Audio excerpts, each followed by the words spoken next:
നിരീക്ഷിക്കുന്നു.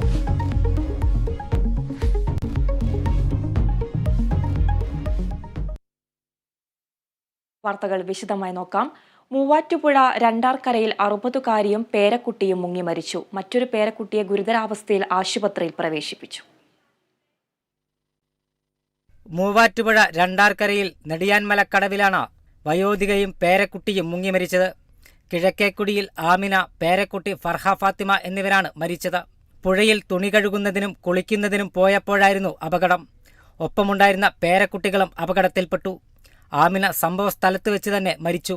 പേരക്കുട്ടികൾ 2 പേരെ മൂവാറ്റുപുഴയിലെ സ്വകാര്യ ആശുപത്രിയിൽ പ്രവേശിപ്പിച്ചതിന് ശേഷം തുടർ ചികിത്സകൾ ആവശ്യമായി വന്നതിനാൽ കോലഞ്ചേരി മെഡിക്കൽ മിഷൻ ആശുപത്രിയിലേക്ക് മാറ്റിയിരുന്നു.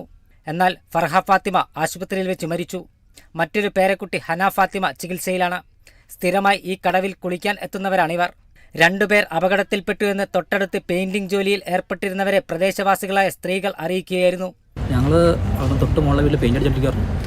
അന്നേരമാണ് 2 ചേച്ചിമാർ കുളിക്കാൻ വന്നിട്ടുണ്ട്. അവിടെ തൊട്ടടുത്ത് ചേച്ചിമാർ പറഞ്ഞു, രാജമ്മായും ആ ചേച്ചിയുടെ മരുമോളും. അവരാണ് വിളിച്ചു പറഞ്ഞത്, ഇത് 2 പേർ വെള്ളത്തിൽ പോകണമെന്ന് പറഞ്ഞു. അപ്പോൾ തന്നെ ഞങ്ങൾ പണിക്കാരെല്ലാവരും കൂടി ഓടിപ്പാഞ്ഞ് ഇറങ്ങി വന്നു. ഇറങ്ങിയപ്പോൾ കുറച്ച് നേരം നീങ്ങി കടന്ന അമ്മായും കൊച്ചും കൂടി. അപ്പോൾ അത് ഞങ്ങൾ ചാടി ഇറങ്ങി കൊച്ചിനെ 2 വലിച്ചു കയറ്റി. കൊച്ചിനെ നോക്കിയപ്പോൾ കൊച്ചിന് ചെറിയൊരു പൾസ് ഉണ്ടായിരുന്നു, ചെറിയൊരു തണക്കുണ്ടായിരുന്നു. അപ്പോൾ അതിന് കൊച്ചിന് ചെറിയൊരു ഇത് കൊടുത്ത് അടുത്ത വണ്ടിയും വിളിച്ചു. എല്ലാവരും പറഞ്ഞു ഓടി വന്ന് വണ്ടിയും വിളിച്ചുകൊണ്ട് വന്ന് കൊച്ചിനെ അങ്ങോട്ട് കൊണ്ടുപോയി. അമ്മാനെ ഞങ്ങൾ നേരെ നിർമ്മിട്ടും കൊണ്ടുപോയി. ആമിനയെയും ഒരു പേരക്കുട്ടിയെയുമാണ് ആദ്യം ആശുപത്രിയിലെത്തിച്ചത്. രക്ഷിച്ചവർക്ക്